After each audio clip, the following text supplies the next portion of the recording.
சரி, இதுல இன்னொரு விசேஷம் சொல்லவா?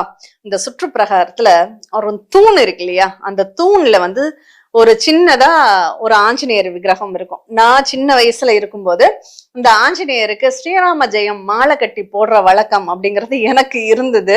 நல்லா படிக்கணும் அப்படின்னா அந்த ஸ்ரீராம ஜெயர் எழுதி நம்ம மாலையா கட்டி போடுற வழக்கம் அங்க இன்றளவும் நிறைய ஸ்ரீராம ஜெயம் எழுதி அந்த ஆஞ்சநேயருக்கு அந்த தூண்ல சின்ன உருவமா இருந்த ஆஞ்சநேயர் வளர ஆரம்பிச்சுட்டார். அது ரொம்ப ஆச்சரியமான ஒரு நிகழ்வு. அந்த முகம் ஒரு, அதாவது அந்த நாகபந்தம் அப்படின்லாம் சொல்லுவாங்க. அந்த தூண்ல நாகபந்தம் இருக்கும். சின்ன சின்னதா உருவங்களை செதுக்கியிருப்பாங்க. நீங்க எல்லா கோயில்லையும் பார்க்க முடியும்.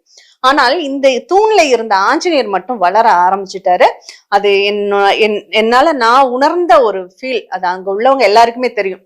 அவ்வளோ திருத்தமா அந்த ஆஞ்சநேயர் வந்து வளர ஆரம்பிச்சோம்னா அந்த தூண்லயே ஆஞ்சநேயருக்குன்னு ஒரு கோயிலை கட்டி இன்னைக்கு வழிபடுறாங்க.